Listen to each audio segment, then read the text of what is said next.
Good morning. Today is Monday, May 4th, 2026. It's 10 a.m. and I call this meeting of the Platte County Commission to order. Commissioner Burbick, would you please lead us in the Pledge of Allegiance? Well,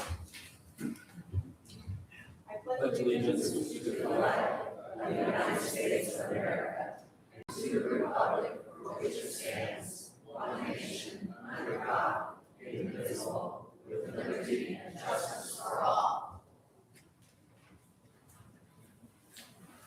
Okay, the first item on our agenda is the approval of the agenda. I want to make a couple of changes before we do that. Because we have a large group today that's going to spend some time giving comments and all that, I want to move a few short items ahead. Items V through Y, I would like to move right after item J.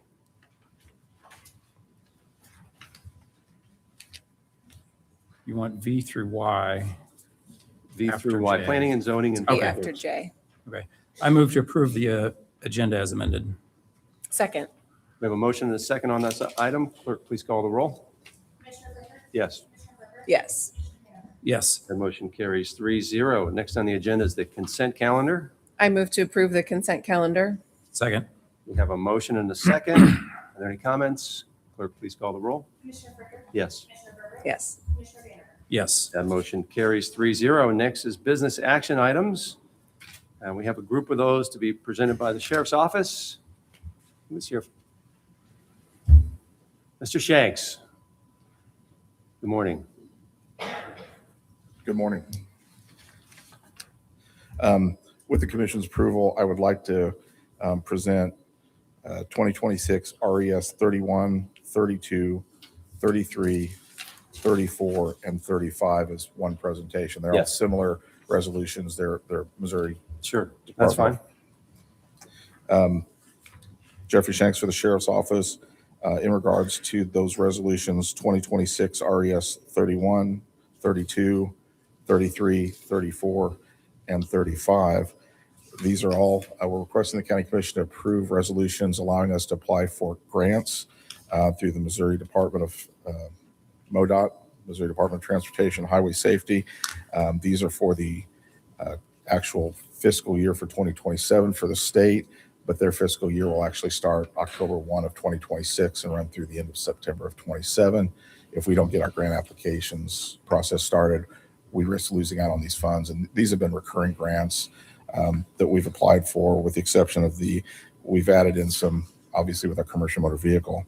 But these are, this will allow us to apply for hazardous moving violation enforcement overtime, dedicated hazardous moving violation officers, dedicated impairment driving enforcement overtime, dedicated driving enforcement officers, and distracted driving enforcement overtime. All these are applications, as I stated, are for grant funding for 10/1 of 26 through 9/30 of 27. I move approval of 2026-RES-031, the grant for hazardous moving violation enforcement overtime. Second. We have a motion and a second. Are there any comments? Clerk, please call the roll. Yes, Yes. Yes. the motion carries 3-0. I move to approve 2026-RES-032, dedicated hazardous moving violation officer application. Second. We have a motion and a second. Clerk, please call the roll. Yes, Yes. Yes. that motion also carries 3-0. I move approval of 2026-RES-033, the grant application for dedicated impaired driving enforcement overtime. Second. We have a motion and a second on this item. Clerk, please call the roll. Yes, Yes. Yes. the motion carries 3-0. I move to approve 2026-RES-034, grant application for dedicated driving enforcement officers. Second. We have a motion and a second. Are there any comments? Clerk, please call the roll. Yes, Yes. Yes. that motion carries 3-0. I move approval of 2026-RES-035, the grant application for distracted driving enforcement overtime. Second. We have a motion and a second. Clerk, please call the roll. Yes, Yes. Yes. And that motion carries 3-0. Next is 2026 RES 037. Jeffrey Shanks for the Sheriff's Office, 2026 RES 037. We're requesting a resolution approved for the biannual adoption of the National Incident Management System, also known as NIMS. The resolution approves the adopting of the National Incident Management Systems, ratifies all actions taken and procedures adopted by Platte County, Missouri in accordance with Resolution number 05-15. This is a biannual recurring resolution that basically we had agreed to adopt the National Incident Management System, the same system that's used nationwide by the state level throughout. This is just a recurring biannual resolution adopting the NIMS system. I move to approve 2026-RES-037 biannual resolution adoption for NIMS. Second. We have a motion and a second on this item. Are there any comments? Clerk, please call the roll. Yes. Yes. Yes. That motion carries 3-0. Next is 2026 RES 044. Jeffrey Shanks for the Sheriff's Office, 2026 RES 044. We're asking for resolution approval for Law Enforcement Memorial Day and Law Enforcement Officers Appreciation Week. Every year in the month of May, nationwide, we look at this, and we're asking the Platte County Commission to authorize and proclaim that May 15th, 2026 be recognized as Law Enforcement Memorial Day, and that the period from May 10th through May 16th of 2026 be recognized as as our Law Enforcement Officer Appreciation Week. We're also requesting that the United States, Missouri, and Platte County flags be flown at half-mast on May 15th, 2026 in honor and memory of all law enforcement officers and personnel who lost their lives in the line of duty in the 2025 calendar year. I move approval of 2026-RES-044, the resolution for Law Enforcement Memorial Day and Law Enforcement Officers Appreciation Week. Second. We have a motion and a second on this item. Are there any comments? Clerk, please call the roll. Yes. Yes. Yes. That motion carries 3-0. Next is 2026 RES 040. Jeffrey Shanks for the Sheriff's Office, 2026 RES 040.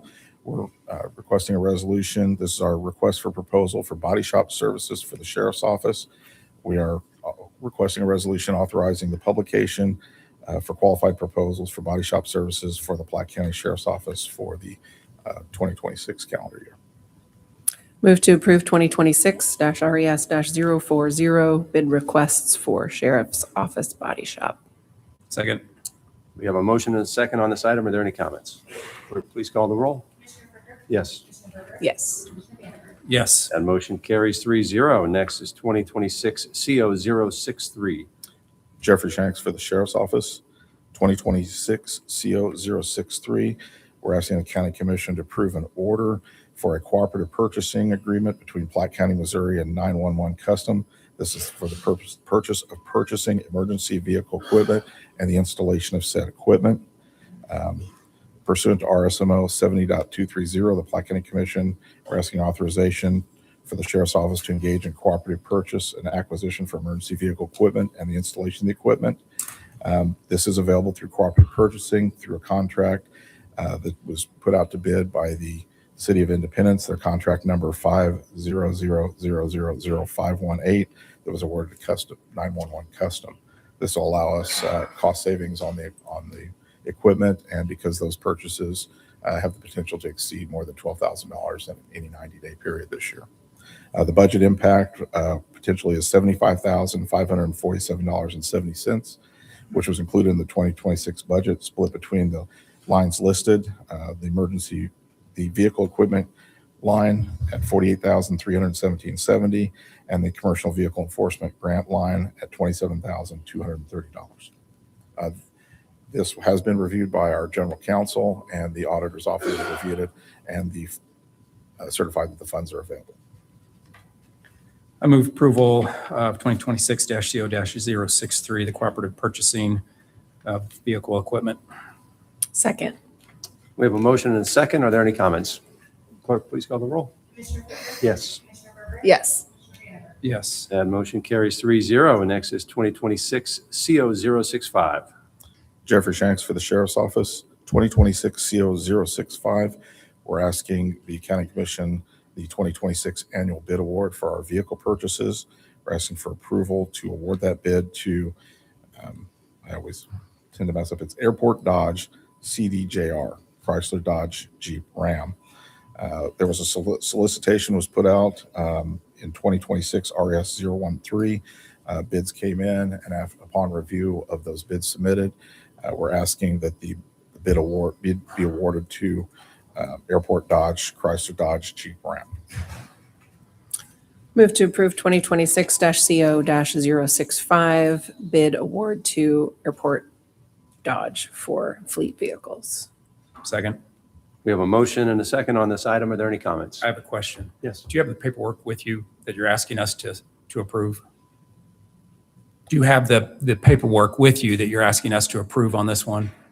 What paper were you needing, sir? The County Commission Order 2026-CO-065.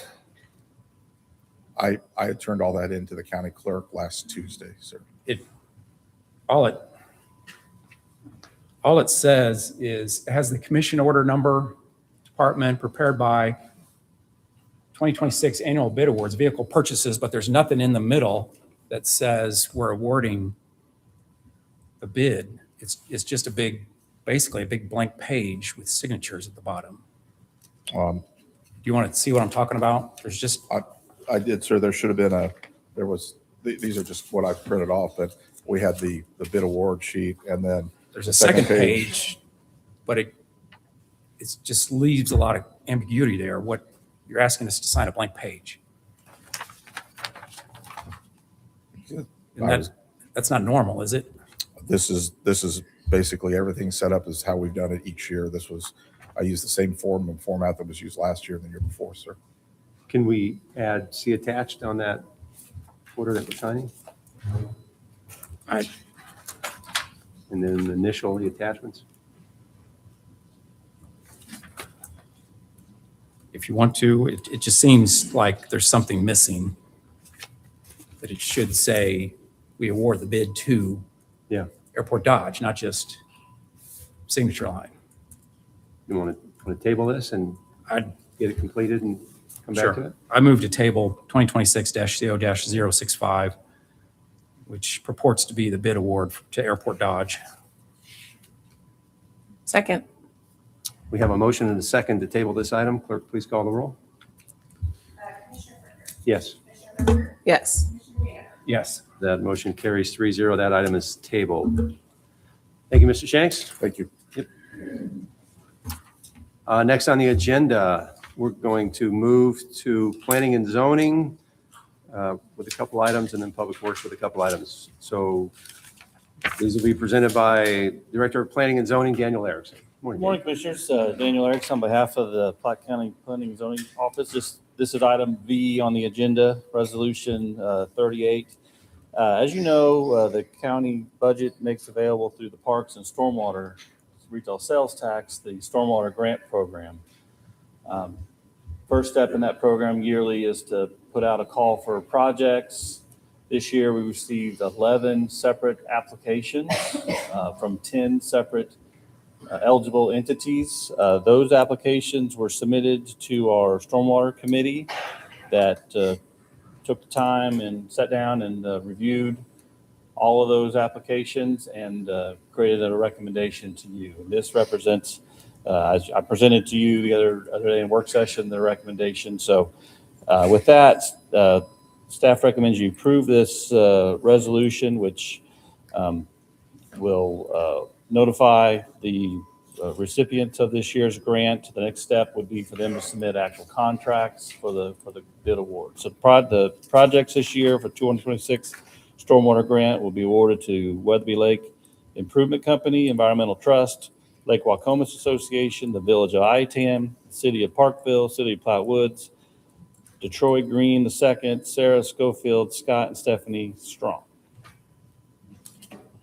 Staff recommends you approve this resolution. I move to approve 2026-RES-038, awarding the 2026 Platte County Stormwater Grants. Second. We have a motion and a second on this item. Are there any comments? What was the total? The total award is going to be $371,267.75. And what's the normal? 250. So we're giving out more this year. That's the plan, yes. We had very good projects this year, and it made sense to go ahead and award them and get these good projects completed. The funds are available. Again, it's completely funded through the park/stormwater tax. Yeah, And the it's- stormwater program remains the best program as far as delivering projects to the voters and getting projects in the ground, so. yeah, a lot of these projects look much needed and some a little overdue. So hopefully they'll get their stormwater issues fixed soon. Are there any further comments? Clerk, please call the roll. Commissioner Brinker? Yes. Commissioner Herbert? Yes. Commissioner Vanacker? Yes. That motion carries 3-0. Next is 2026 CO062. Commissioners, this is a request to rezone submitted by Living Waters Christian Church. This is a church there off Highway 45. They own approximately 10.5 acres. It's currently zoned agricultural. They're seeking to rezone that property to R40, which stands for Single Family Estate, with the intent of creating a 3-lot subdivision. One of the lots would retain with the church. The other, this is a deal worked out between the church and the developer of a nearby subdivision, and then 2 of the lots are going to be incorporated into the Copper Hill Reserve subdivision. This item came before the Planning and Zoning Commission. They had a public hearing, and they recommended to you that this be approved by a vote of 7-0. Staff had recommended approval to the Planning Commission. I move approval of 2026-CO-062 rezoning from AG to R40 for Living Water Christian Church. Second. We have a motion and a second on this item. Are there any comments? Clerk, please call the roll. Commissioner Brinker? Yes. Commissioner Herbert? Yes. Commissioner Vanacker? Yes. That motion carries 3-0. Thank you, Daniel. Do you mind coming back at the announcements from county office holders and staff section and talk about the ribbon cutting we had? Okay, thank you. Next on the agenda, 2026 RES 039 to be presented by Director of Public Works, Bob Heim. Good morning, Commissioners. Bob Bob. Heim, Director of Public Works. Before you, under Resolution 039, we have a request to go out for bids on the Graydon Road Bridge. This is a bridge just north of 45 Highway in the Parkville Special Road District area. MoDOT recently did an inspection on this particular structure and has confirmed what we've thought all along, that the structure is reaching the end of its life a little sooner than we actually expected. But we'd like to get this out for bid before we have to shut it down. Bids will be due on Friday, June 5th, and then they'll be opened up on Monday, June 8th at the commission session at that time. I move to approve 2026-RES-039, request for bids for Graydon Road Bridge replacement. Second. We have a motion and a second on this item. Are there any comments? Clerk, please call the roll. Commissioner Brinker? Yes. Commissioner Herbert? Yes. Commissioner Vanacker? Yes. That motion carries 3-0. Next is 2026 CO061. Commissioners, this next item is for replacement of about 10,500 square feet of concrete pavement over at the Public Works facility.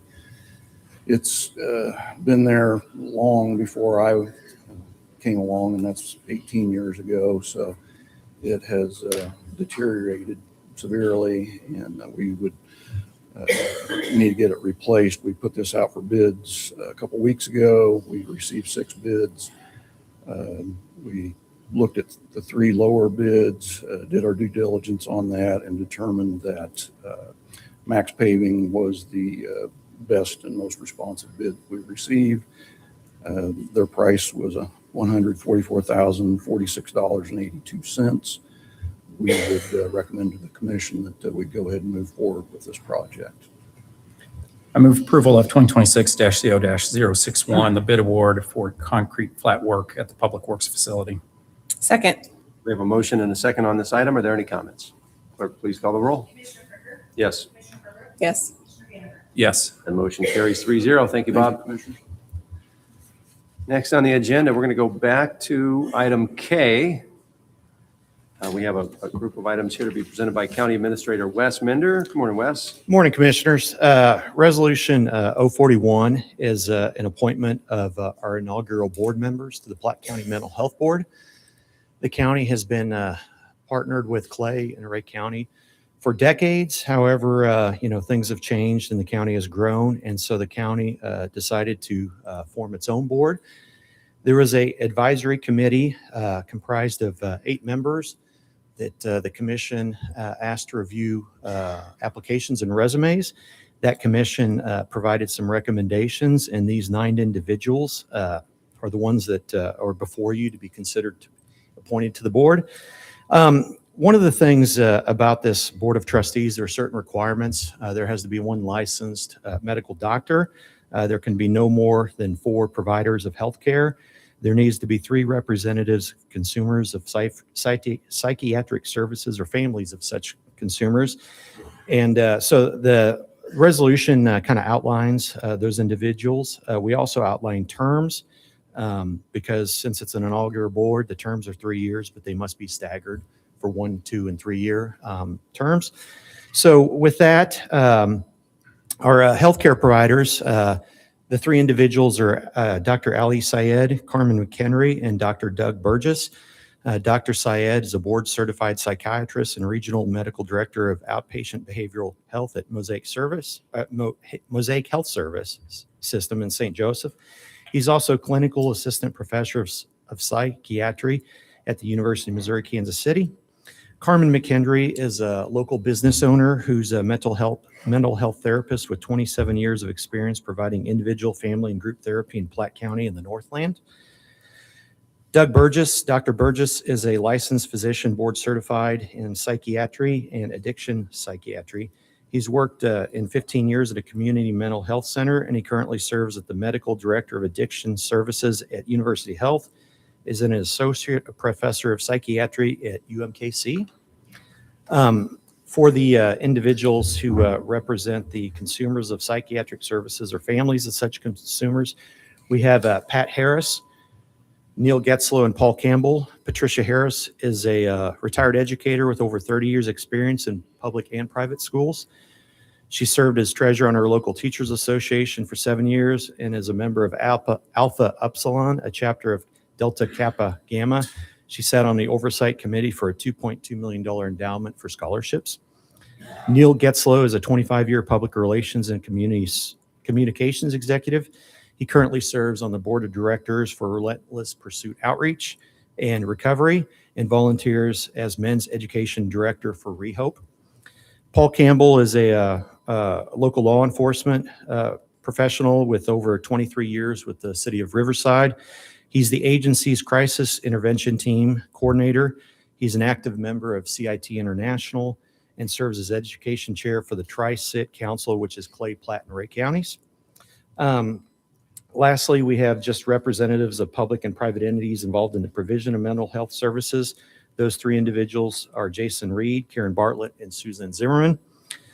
Jason Reed is retired from the U.S. Army as a lieutenant colonel with 22 years of service to our country. He's a life member of the VFW and member of American Legion. He currently is one of the county's representatives on the Clay Platte Ray Mental Health Board, and will continue that role in this capacity.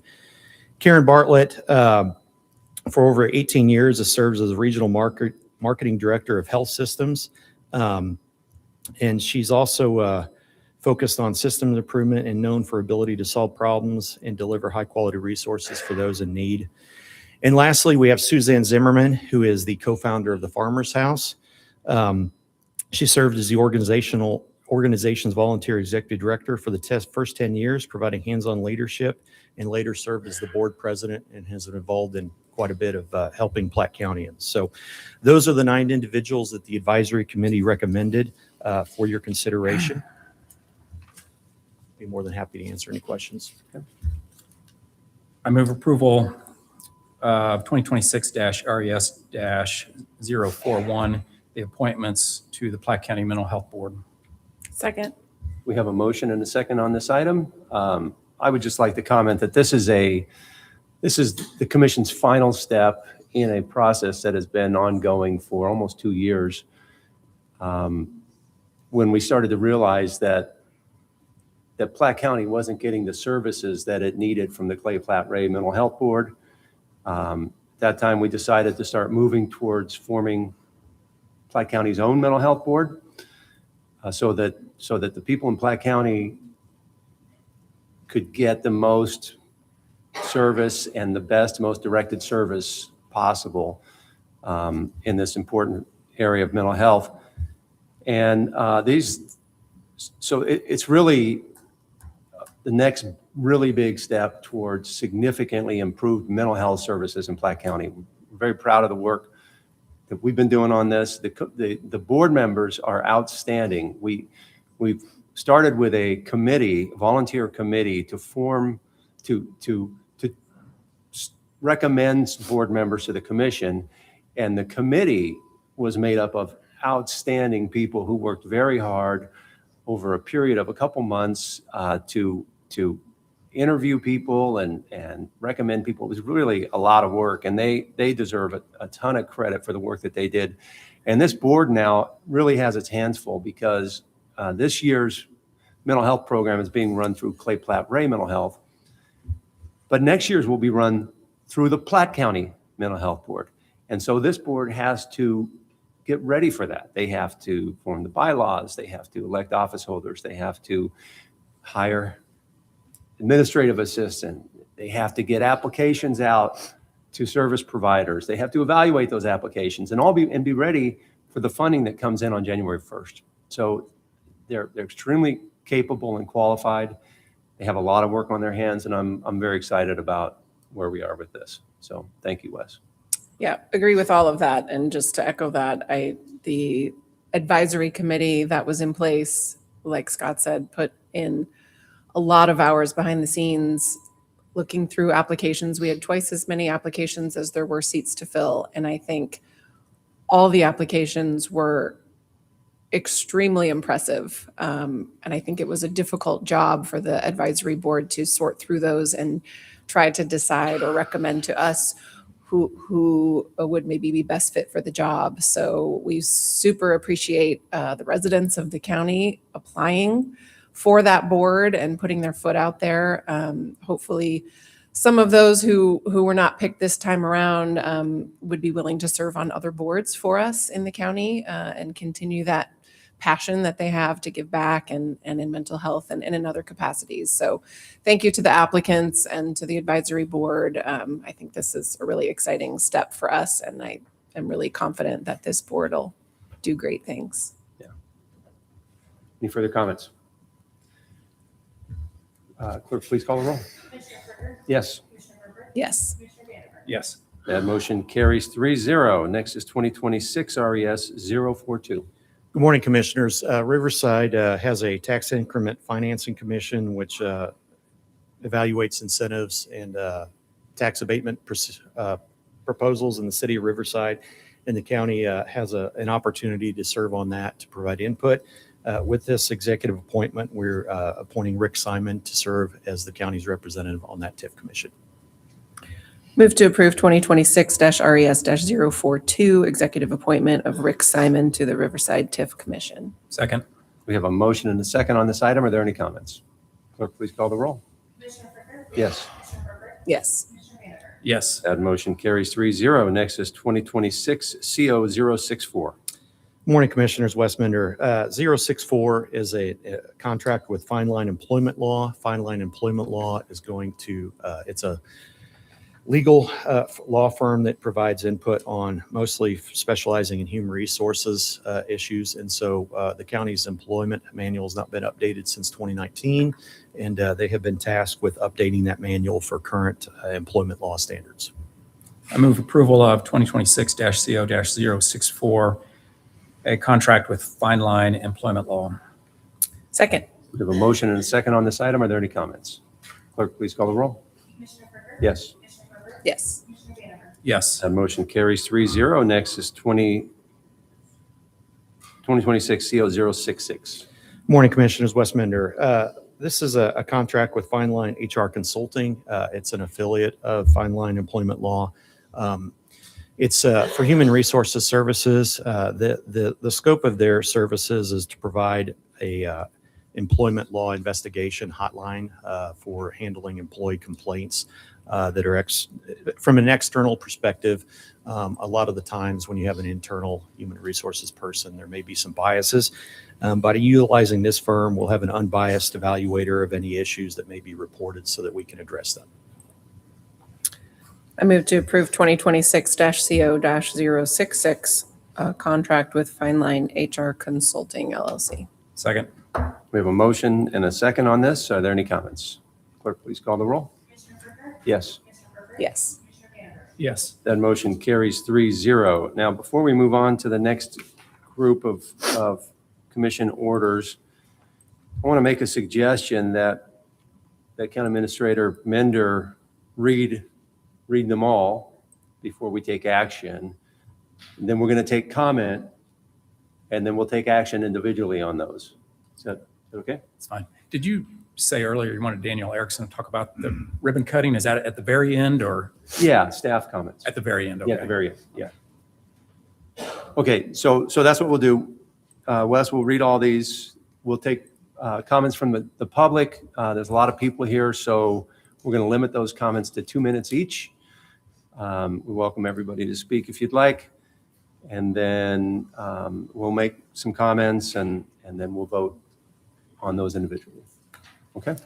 Go ahead. Good morning, Commissioners. Wes Mender. Before you have 2026 CO067, 2026 CO68, 2026 CO69, 2026 CO70, 2026 CO071, 2026 CO72, and 2026 CO73, which involve orders involving eligibility for the August ballot. I'm not going to get into too many details. The orders kind of outline the background, but essentially we have a requirement that the county pass with Commission Order 2025 CO74, where there's a requirement of filing disclosure of conflicts of interest and substantial interests with the county clerk. And the candidates listed did not fulfill that obligation in the time required pursuant to that commission order. The candidates under consideration are Dale Brook for presiding commissioner, Holly Kayer for county collector, Chris Kendall for county treasurer, Mary McKenna for presiding commissioner, Kevin Robbins for county auditor, Dr. Gina Ross for presiding county commissioner, and then Russ Wojciech, who is a candidate for county clerk. Before I do that, I do want to say that we did send copies of all these ordinances to the candidates, and I did get a statement from Dr. Ross, who is unavailable, so I would like to read that right now, just for the record.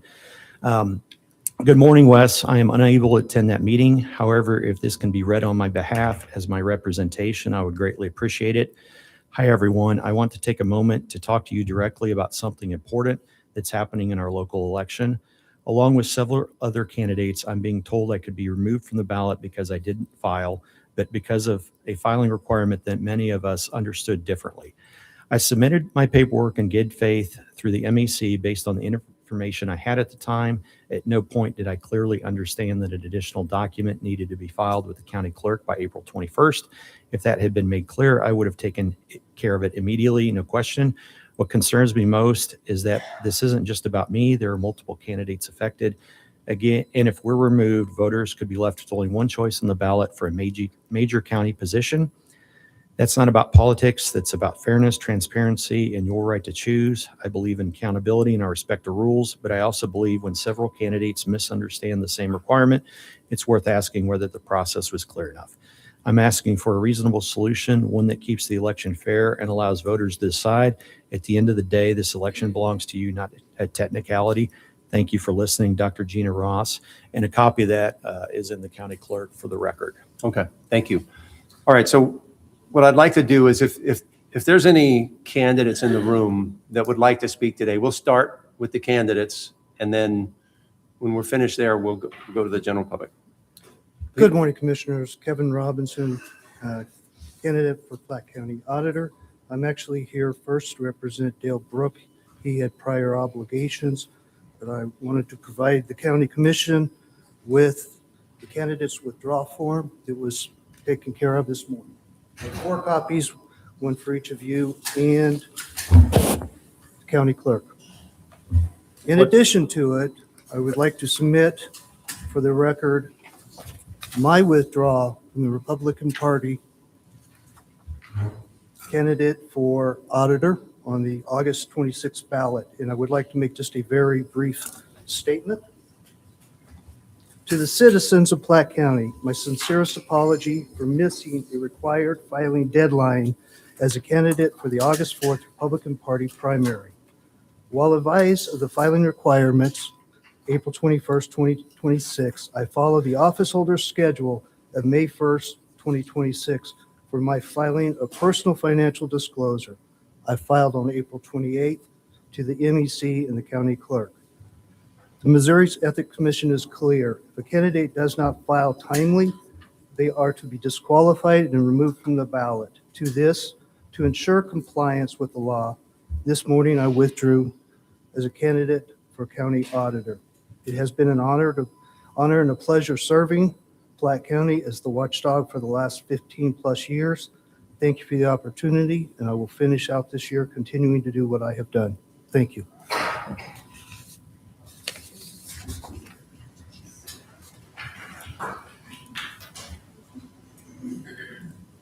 Morning. My name is Holly Kayer, and I am a candidate for Platte County Collector of Revenue. Morning, commissioners, guests. Due to the nature of this election, the tactics that have been used, and the fact that your vote today will determine 4 offices without the vote of the people, I have decided to take my fate into my own hands. At 8:59 this morning, I withdrew my candidacy on the Republican ballot with the Board of Elections, so there is no need to vote on for the commission to vote on Order 2026 CO-068.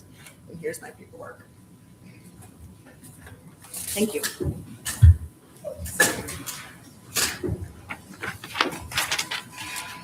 Good morning, Commissioners. Chris Kendall, Platte County Treasurer.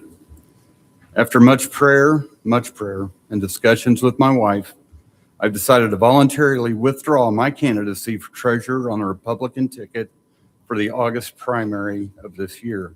Therefore, the Commission does not need to vote on 2026-CO-069. Here's a copy of my paperwork.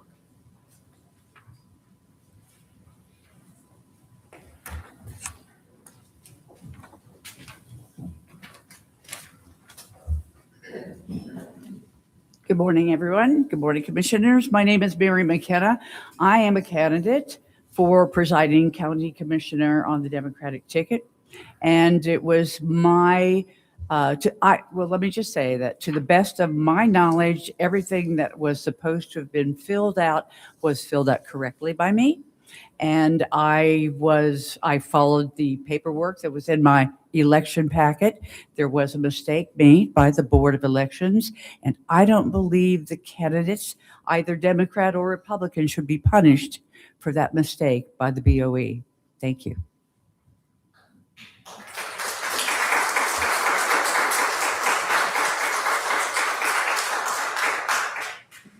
Good morning, Commissioners. Russ Watkowitz, candidate for county clerk and one of the Platte County 7, I guess as you want to call it. I've testified up here many times and have stuck with the 2 and the 3, and the card says 5 minute. I would ask for your indulgence that I would like to make a little bit of the case because I am not withdrawing. I want you guys to vote on this. I also, along with Mary and the other candidates, received Board of Elections, the yellow sheet that has been put into testimony, where it says, if you file online, you do not need to file with any other office. I believe that the Board of Elections was purely following updated statutes by the Missouri Ethics Commission on this issue. The Missouri Ethics Commission has emailed me previous on this week that as a side note and on the topic of campaign finance reporting, due to statutory requirement for all candidate campaign finance reports to be filed electronically with the MEC, there is no longer a requirement for candidates to file a copy of the campaign finance report with the political subdivision.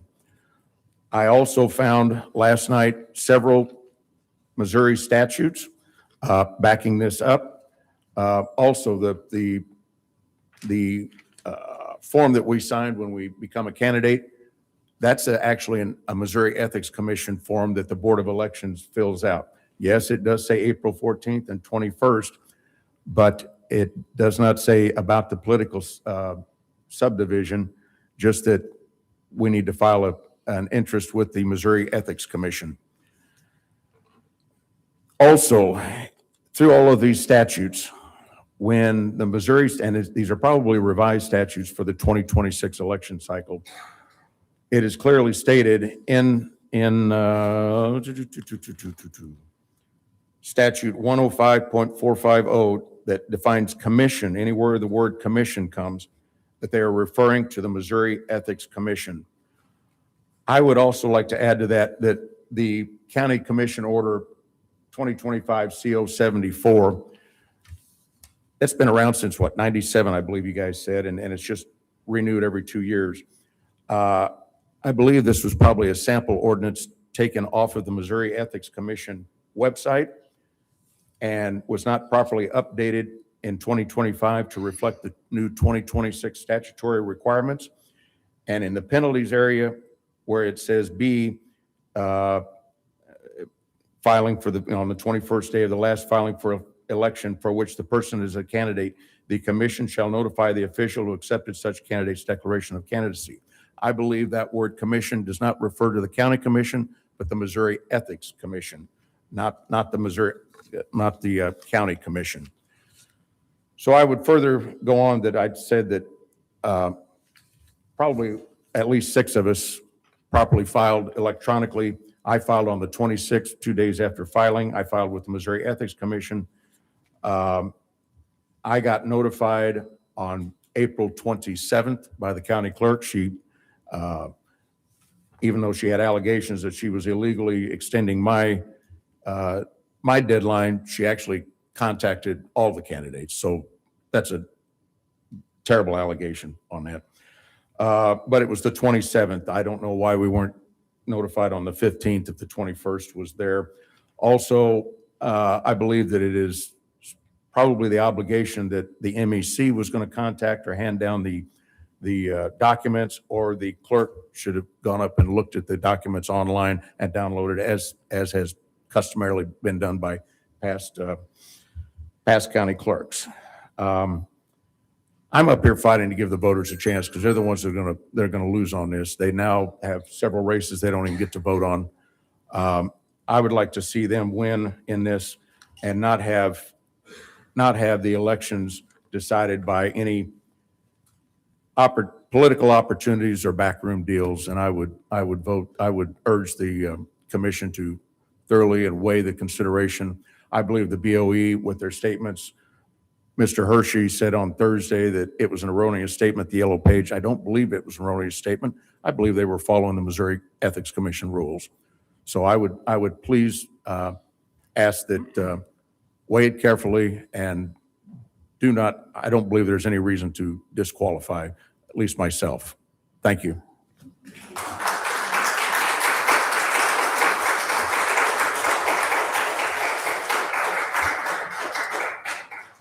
Is that all the candidates? Anybody else like to say a few words?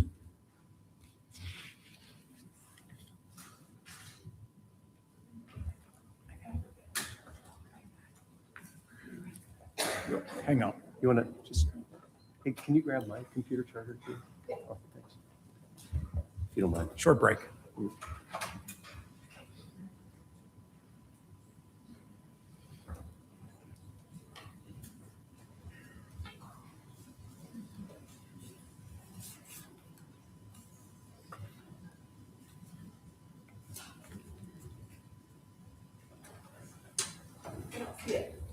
It's okay.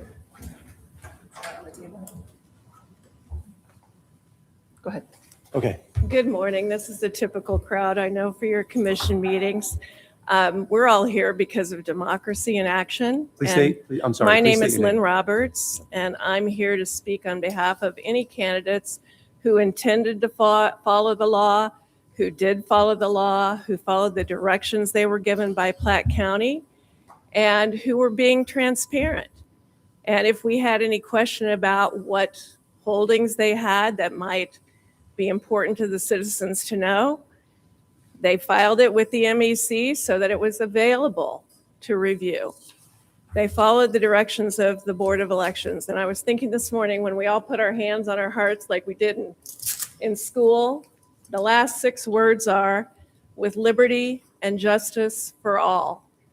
Make a just decision on behalf of democracy and let the voters make their choices. Thank you.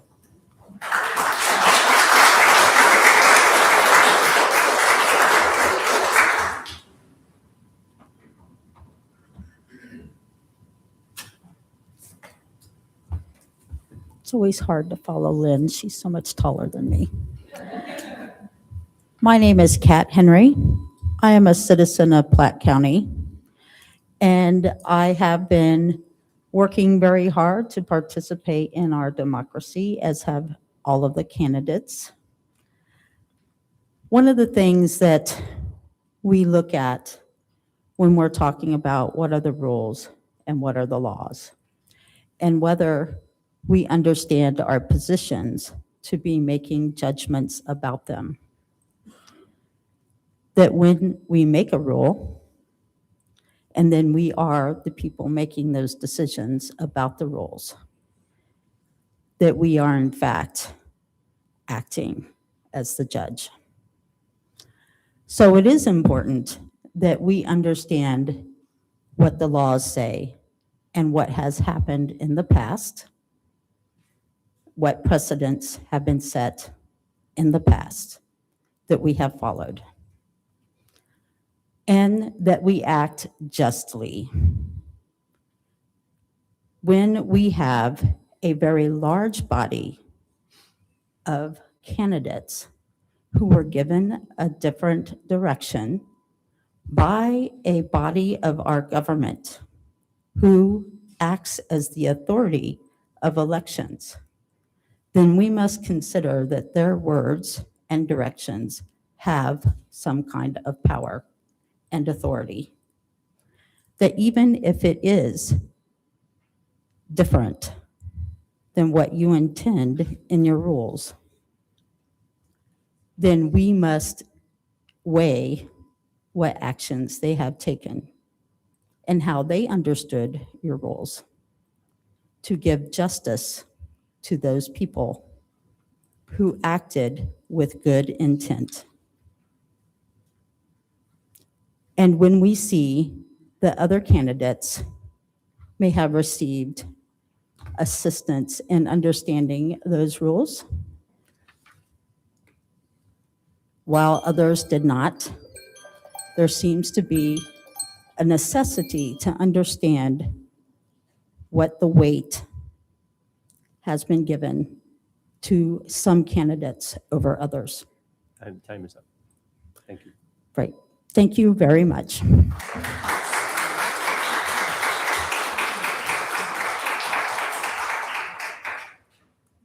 Hi, my name is Elisa Spencer. I attended the working session last week, and I wanted to sort of reiterate for the crowd that wasn't able to be there a couple of points that came out. Lynn Roberts asked a very pertinent question, which was, how often has this happened before? The last time Joe Vanover said was 2016, so we're talking 5 election cycles ago. It was one person, and that one person had changed their mind and had not filed, did not continue to move forward. So we're talking 5 election cycles, one person. We are now talking this election cycle, and we're talking 7 people. So we know something egregious has happened to cause that. The other one was in Independence, Missouri, 2020. This was a person who did want to run. That person did have to go through the courts because of some paperwork misunderstandings to rectify that. I would ask today that we not have to go through a court reconciliation process to rectify this. When someone files with the Missouri Ethics Commission online, that paperwork is available on that date to the commission here. So they do have that available, and it is, while it's not physically trundled up and handed over, it is available. And so I would ask that the commission take that into account as they're making their decision today. It made me sick to see qualified people come up and withdraw because of the conversations that have been happening behind their back. And as a Platte County resident, that it concerns me. We have a Monday, a working day, and we have a room full of people here that are disputing this. So I hope you take that into account, commissioners. Thank you so much for your time.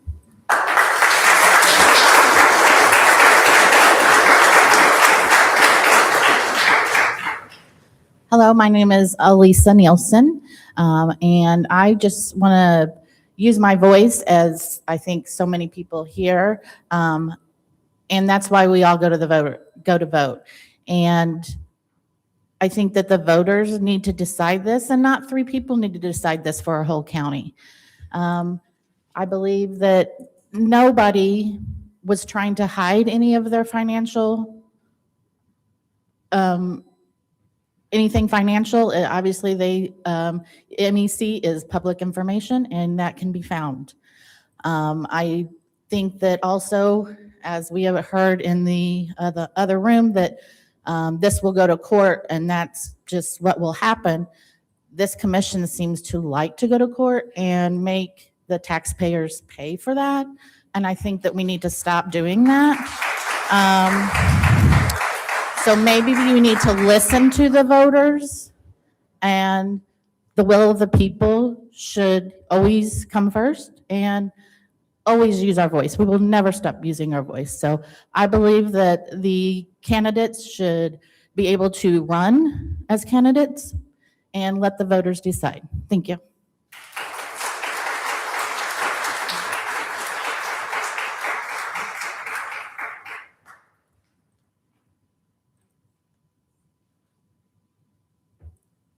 No further comments? I'll Okay, say my, we'll go say my piece if you want, or unless you want to go first. commission comments. Sure. I was surprised to see candidates withdraw before we even take this to a vote.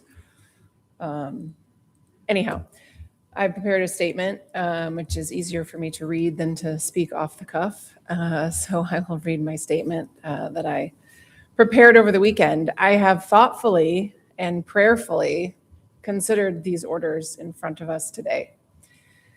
I've made phone calls to the Missouri Ethics Commission, the State Board of Elections, multiple peers, confidants, friends, family members of mine whom I rely on for advice and perspective from both parties, all walks of life.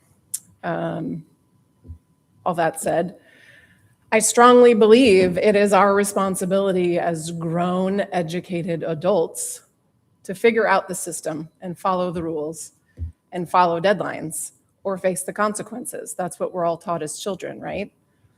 And it is absolutely the responsibility of a candidate filing for political office to understand the letter of the law and to follow it.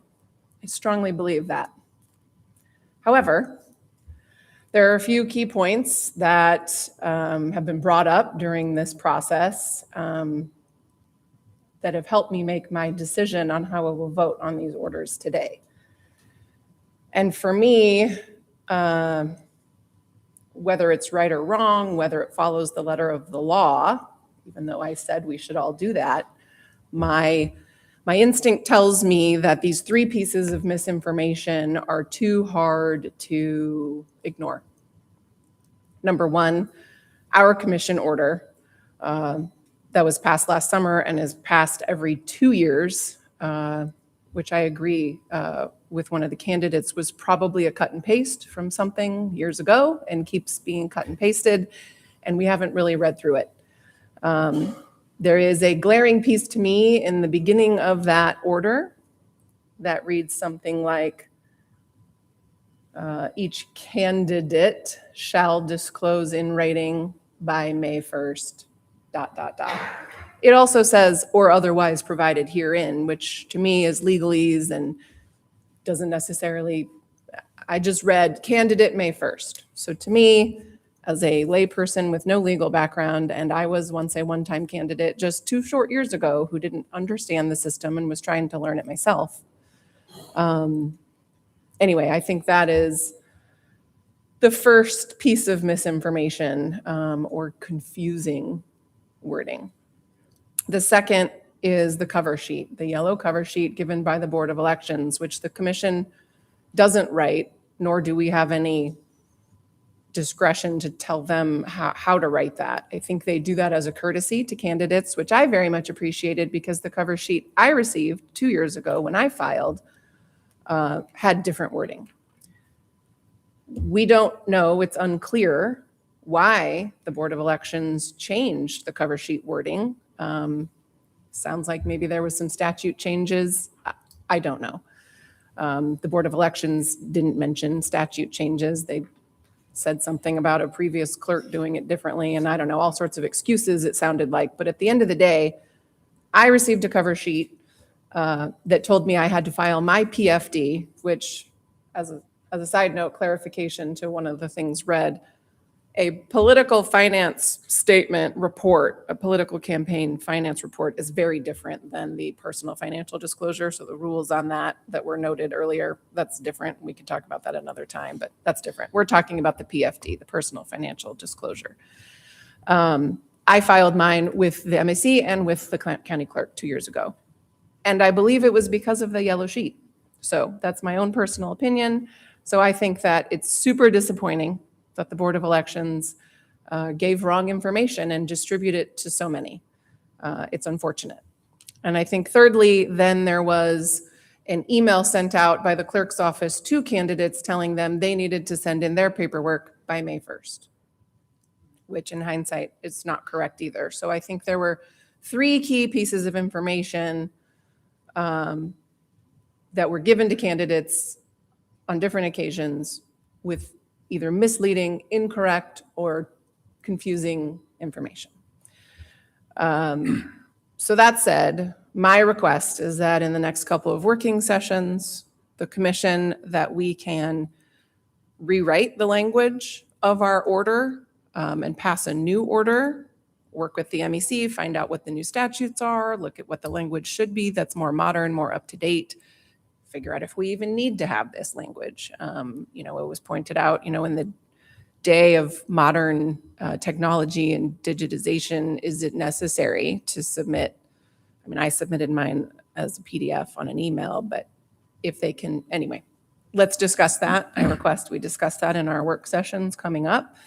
So we can clean up the language and we can clean up this May 1st versus April 14th versus April 21st confusion and make it very clear to candidates and current elected officials what their rules are, so that we can align with the MEC's website so that it is very clear. Because I know, as a first-time candidate 2 years ago, well, the first time I was also an alderman, but I didn't feel like that counted. Anyway, it did. But as a real candidate where I had to go and sign my hand or hold my hand and sign an oath and fill out all this paperwork that was super intimidating with the Ethics Commission, something I'd never done before, I didn't know what I was doing. And sure, like I said at the beginning, it is my responsibility to figure out the rules, the regulations, and follow them. It is my responsibility. And if I don't follow those, I have to face the consequences. But I was lucky that I had the yellow cover sheet that told me what I was supposed to do, and I did it. Hopefully I did everything else correctly. I know I've gotten emails from the MEC over the last few years about I missed a deadline for filing my political campaign finance reports, and I was going to get fined $10 and but I've learned and I figured it out. I faced the consequence, but I figured it out and I'm following the rules and trying really hard. There's a lot of rules and it's hard, but again, we're all educated adults and you got to, put on your big girl pants and do it, figure it out. So figure it out. But I think, again, my point is there was 3 pieces of key information that were misleading or incorrect or hard to follow or not received correctly. So secondly, in addition to working with the commission and changing our order, I would also like to make sure that in future elections going forward that we can have a relationship with the Board of Elections and communicate with them, find out what sheet they're putting on there, and does that align with what we think the rules are, so that they aren't giving candidates wrong information. We're all kind of independent silos here, which makes things difficult sometimes, but perhaps, hopefully, we can work together and do that. So those are my comments. You mind? I think this all came to light, at least in my mind, last Thursday, was it? Last Wednesday. So we had our meeting on Last Tuesday. Whenever it came up, I spent, I think, all afternoon working on it, talking to people, emailed one or two candidates, repeated calls to the election board, or a couple of calls to the election board to find out what happened, and calls with the clerk, and then looking at the law. As you know, I'm a lawyer. I can read the statutes, can read the case law, and as the day went on, it went from what looked to be an open and shut situation of a requirement that wasn't met to confusion that was sowed by the election board that is basically an out for the people that didn't comply with the law. The law starts in Missouri State Statute, Section 105.487. And this is a law that's been in effect since 1997. I just checked it. It hasn't been amended since 1997. So Russ, if you say the law has been changed, I'd like to see what's been changed. The one I'm looking at, which is Westlaw, says the last amendment was 97. But the key part for this situation, the statute says the appropriate election authority, which in our case is the Platte County Board of Election Commissioners, shall provide to the candidate at the time of filing for election written notice of the candidate's obligation to file pursuant to the other sections, the personal financial disclosure, and the candidate shall sign a statement acknowledging receipt of such notice. So the election board is required to provide a written notice to the candidates of their obligations to file personal financial disclosure, and they're required to get this candidate to sign it. And that happened this year. But the problem was the election board also put on this yellow cover sheet, which was different than years past. In years past, the yellow cover sheet said you have to file in two places. This year, they said if you file in one place, you don't have to file in the second. And that is the mistake that the election board made. And that sounds like is what's causing confusion amongst the candidates. When this came up in Independence in 2000 in a city council election, the Court of Appeals said the purpose of the personal financial disclosure requirement is to make available to the public financial information concerning possible conflicts of interest, not to provide a mechanism to exclude from public office those who are less informed or less diligent. The court said the legislature intended that the filing officer, that would be the election board, provide express written notice informing the candidate of the duty to file the financial disclosure statement. It needs to be a clearly expressed written notice setting out the requirement, the deadline, and the dire consequences of failing to comply. And the court found that because the notice back then in 2000 was not sufficient, that those candidates were allowed to stay on the ballot even though they hadn't met what the law said. The court said, we are dealing here with the right to be a candidate for public office. The right to run for public office implicates not only the fundamental political rights of the candidate, but also the rights of voters. That's been raised by several people. It's not just the candidates themselves, but the voters. So I think the ones that remain that are no longer moot, that we should not disqualify those candidates. Mary McKenna, Gina Ross, and Russ Wakowitz, I think, are the three that have not withdrawn. And all three have basically said the sheet that they received from the election board told them one thing, and they did that one thing. So I think that they should be allowed to remain candidates for office because of the mistake that the election board made. That's what I think we should do.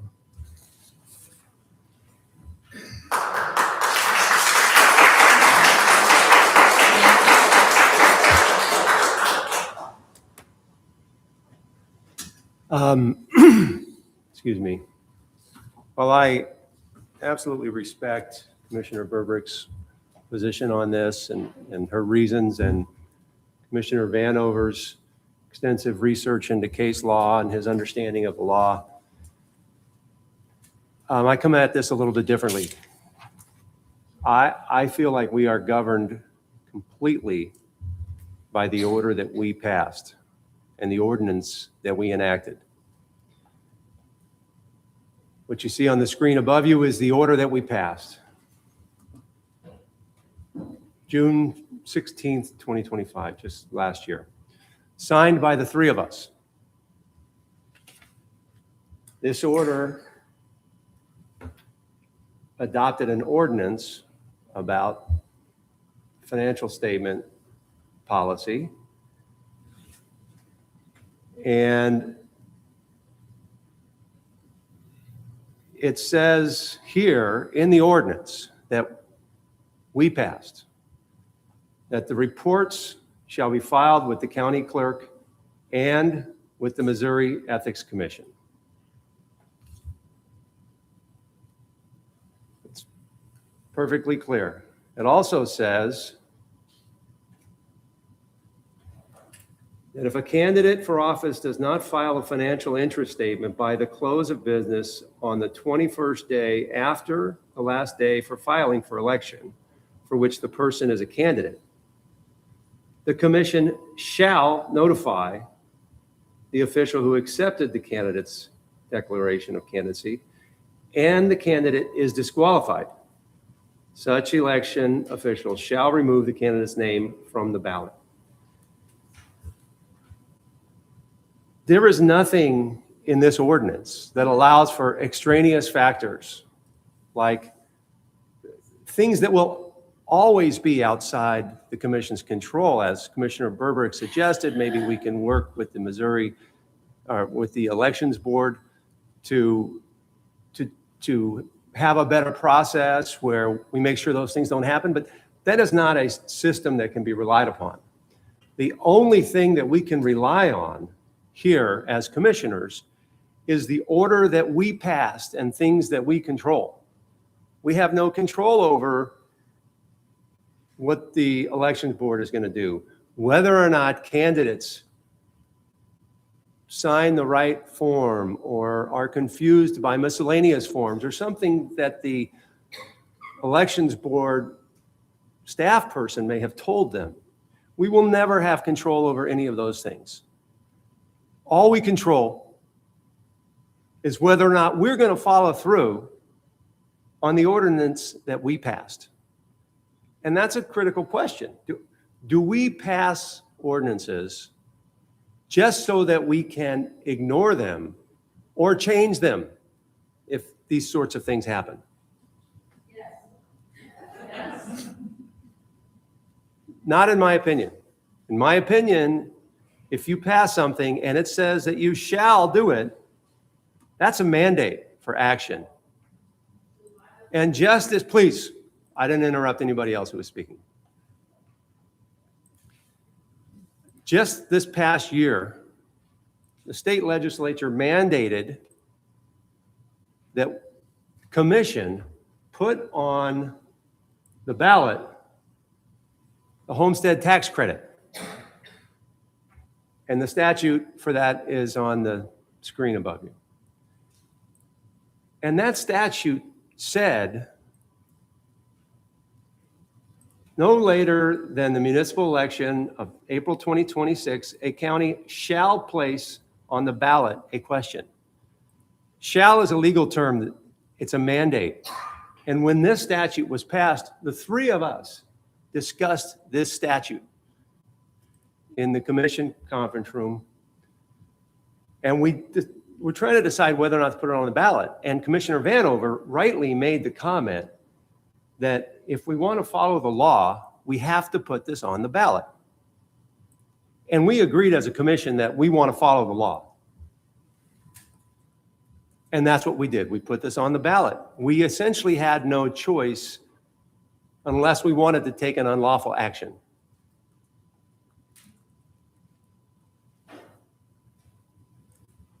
This is the email I got from Platte County Clerk Jared Pruitt with the list of filing deadlines submitted to the clerk. There are 6 that filed late and 1 that did not file. This is indisputable.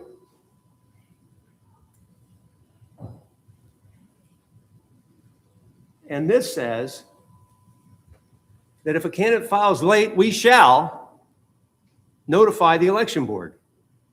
There is no room for trying to decide whether or not there's going to be a lawsuit in the future, what arguments might be made, what case law might be created as a result. Maybe the arguments are different in this case than they were in that case. We pass things all the time. If I looked for case law every single time we had to pass something, we'd never get anything done. The thing that governs us, in my opinion, is the order that we wrote. And you're all familiar with the Children's Services Tax, I'm sure. The statute that governed that said that the commission may authorize the tax. And that means that we had the discretion to look at external factors and anything we wanted to decide whether or not to authorize that tax. That's the law, was upheld by the circuit court and just recently by the appeals court. If this ordinance that we passed said that we may refer them to the elections board, then we could discuss these things like case law, potential future issues, confusing messages given by the election board. We would absolutely have the right to discuss those things and decide possibly not to refer these people to the elections board. Our ordinance says shall. It does not say may. And so if we vote today not to refer these people to the elections board, I'm no lawyer, but it's pretty clear to me that that would be an unlawful act. And I do not plan on participating in an unlawful act.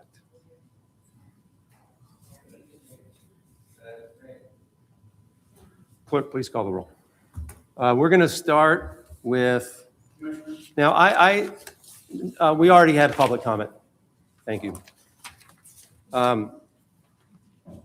I propose that we vote on all of them, even the ones that have withdrawn, because I agree. because that is what our ordinance requires. It is one of these external factors that the ordinance doesn't not allow us to look at. They missed the deadline. We should vote on it. I agree. I think we should table the ones that are withdrawn as it's moot. Why? They're no longer candidates, so our action to That disqualify. doesn't govern, our ordinance does not allow for that to, we are told that if they miss the deadline, we must report them. That's the ordinance that we passed and you signed. I know, I've read it. Yeah. I'm saying what's on the table now, or soon to be, is number one, to disqualify Dale Brooke from candidacy for the Republican nomination for presiding commissioner. He's no longer a candidate for the Republican nomination for presiding commissioner. I think it's moot point. Okay, you're right. I'll buy that, because what it does say is if a candidate for office does not file, well, they're no longer a candidate, but they were a candidate. They were. By the deadline. They were, and they could have been disqualified, but this looks to be legitimate. Candidate withdrawal form, Dale William Brooke hereby withdraw as candidate for the office of presiding commissioner on the Republican ticket. It's got a little received mark, Platte Co. BOE, today's date, 9 in the morning. Okay, but it says if a candidate does not file by the deadline, they were candidates at the deadline. A candidate did not file. There are 7 candidates here that did not file. Right. They should be voted on.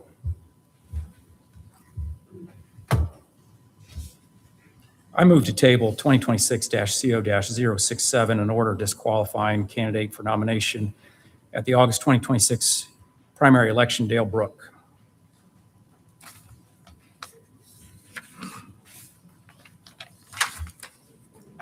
I'll make a motion that we vote on all 7. If there's no second for a motion to table, then the motion dies for lack of a second. So my motion to table, if no one seconds it, the proper note for the minutes is the motion to table dies for lack of a second. No, there's no, so that motion Dies for lack of a dies. second. Okay.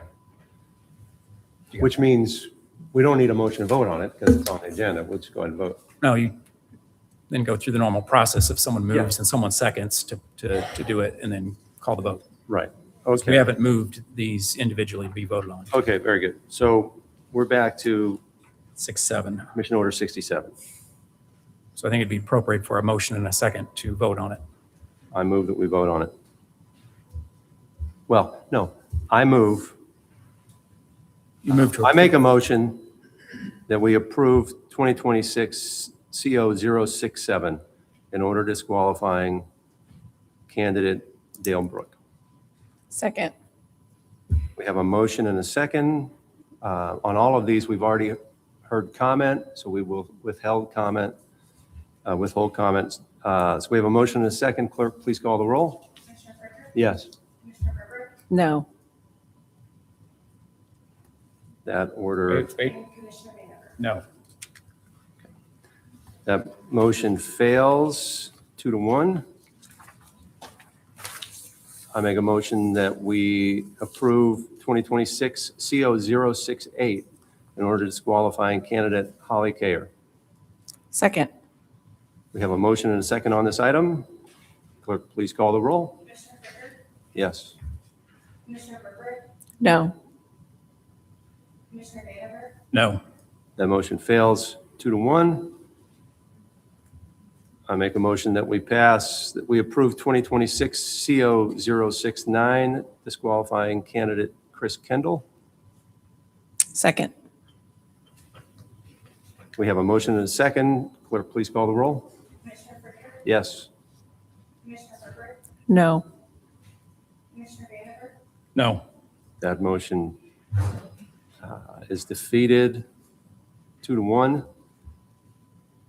I make a motion that we approve 2026 CO-070 disqualifying candidate Mary McKenna. Second. We have a motion and a second on this item. Clerk, please call the roll. Commissioner Frederick? Yes. Commissioner Herbert? No. Commissioner Vanacker? No. That motion is defeated 2-1. I make a motion that we approve 2026 CO-071. Second. We have a motion and a second. Clerk, please call the roll. Commissioner Frederick? Yes. Commissioner Herbert? No. Commissioner Vanacker? No. That motion is defeated 2-1. I make a motion that we approve 2026 CO-072. Order disqualifying candidate Gina Ross. Second. We have a motion and a second on this item. Clerk, please call the roll. Commissioner Frederick? Yes. Commissioner Herbert? No. Commissioner Vanacker? No. That motion is defeated 2-1. I make a motion that we approve 2026 CO-073 and order disqualifying candidate Russ Walkowitz. Second. We have a motion and a second on that item. Clerk, please call the roll. Commissioner Frederick? Yes. Commissioner Herbert? No. Commissioner Vanacker? No. That motion is defeated 2-1.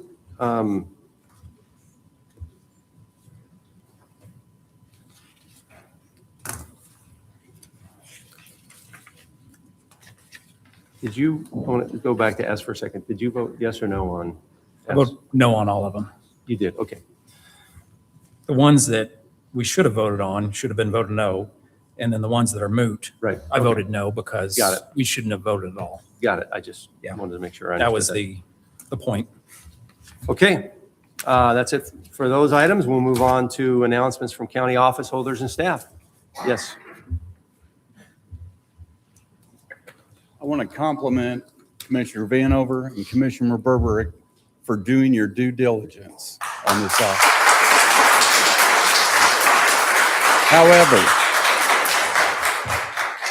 However, why was that not done prior to the work session when you came in here with the only copy of a CO, which was to remove us all from office? That research should have been done and discussed prior to and during that work session, not over a weekend when we're walking in on Monday morning. I think I did mention it in the work session. Absolutely not to the detail that you did today, and Allison provided none of that, her actual thoughts on the whole thing. I mean, I Then you're- didn't, that I was The didn't have fact, the those fact that you thoughts only had a on CO Thursday. written up and prepared to remove us from the ballot is all I needed to know. I talked to your campaign treasurer about it Friday and told him my position. After the work session. The only purpose for that meeting was to decide whether or not to put it on the agenda. It takes time to review these things, so. I mean, I think that's just normal. Robert's Rules of Order is you put on motions to say yes, to do action. You don't put on motions to not do something. And then when it comes time, you vote no if you think the action should not be taken. Okay. Commissioners, I have a few comments that are in line with the discussion that just occurred. During the April 30th, 2026 Commission work session, there was extensive discussion regarding Commission Order 2025-CO074 as it's incorporated in the incorporation, of Section 105.050, specifically paragraph B, as it applies to candidates for office. The conclusion was reached that the county should enforce the ordinance, which mirrors state law, and proceed with individual agenda, as we saw today, for the 7 affected candidates. The discussion did not address paragraph A of section 105.05, which applies to current office holders. Paragraph A, referencing 105, section 105.483, subsection 2, establishes a current office holder as a person holding an elected office. Section 105.05A provides that any person who fails to file the required statement shall not be paid until compliance is achieved. Any person who continues to fail for 30 days after notice from the Missouri's Ethics Commission may be subject to suspension from office. Through a Sunshine Law request, I sought records of any written notices or enforcement actions related to filing deficiencies for the reporting years 21 to 2025. The response indicated no records exist. The current ordinance as written does not clearly assign responsibility for the county clerk or the county commission for issuing such notices. So considering rewriting the ordinance is very appropriate, and again, your words are appreciated. I also requested, as part of the Sunshine request, filing records for the current and former office holders for the reporting years of 21 through 25. The record shows former elected officials, David Cox and Mark Owen had multiple non-compliance. Christopher Wright filed with the MEC, but failed to file with the county clerk in 2023. Dagmar Wood, Christopher Wright, obviously still a current employee. I apologize, I got out of order here.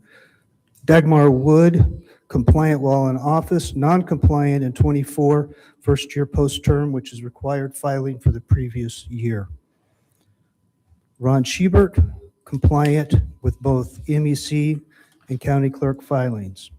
Current commission, Joe Vanover, compliant for all years. Allison Burbeck, substantively compliant, candidacy filing date inconsistencies. Scott Fricker. 22, candidate filing in the annual report filing, filed with MEC and county clerk. 23, filed with MEC, but no record of filing with the county clerk. 2024 and 2025, filed with the MEC and county clerk. For your review, this is a summary of those findings.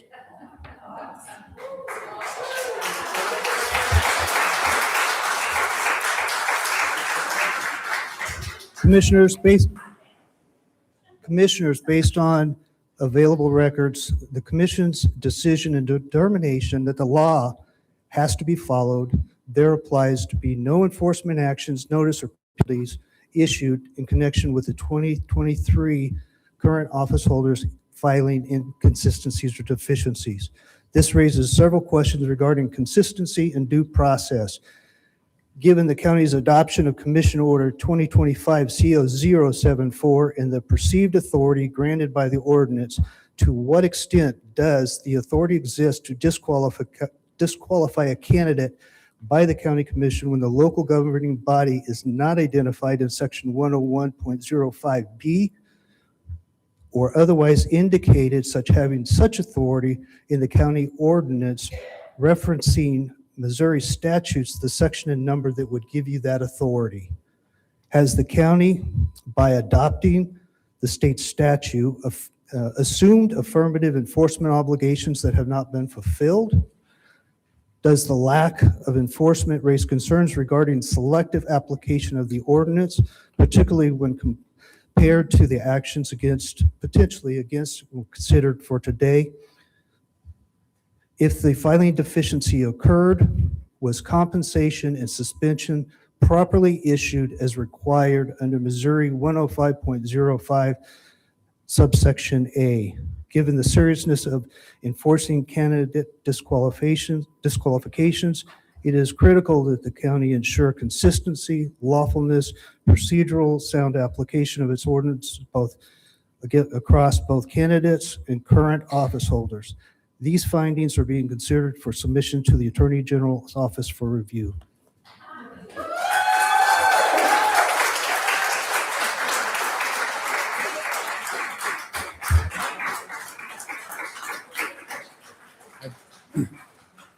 So I think one of the points is there's no one that's looking to make sure current office holders are complying with the law. Seems like a valid concern. I would suggest the office most naturally that should take on that role would be county auditor. If we need someone to audit compliance, how about we have the county auditor do that? Valid point. And the county auditor hasn't done it until this morning. Any further comments from office holders or staff? All right, we have a Parks announcement. Oh, yes. Daniel. Appreciate the crowd. I really wanted to hear this information. I know, We're all don't here leave for yet. this. This is good parks First- information. First announcement is this Saturday is our household hazardous waste collection event. As you recall, this is the event we hold annually out of the Platte Ridge Park. Paint, deck stains, fluorescent bulbs, all those things that you have stored in your closet or your garage or your shed that you cannot throw out in regular trash, they will take here. It's a great event. Starts at 8 a.m., runs till noon. We did expand the event this year so they can take more stuff. So this is the year to load it up and bring it. If you live in Parkville, asking for a friend, can you still go donate your items? Yeah. Oh, yeah. Okay. It is. I thought I county- read it had to be unincorporated county No. residents. Okay. The counties, this program is eligible to any person living in a jurisdiction that is part of the program. And so the county's participation covers all unincorporated residents, including anybody who lives in a city or town less than 500 people. And then all the cities like Parkville, Kansas City, Platte City, Weston participate separately. So There may be one small town that's not eligible, but everybody else in the whole county is eligible. Okay. And welcome to attend. Great.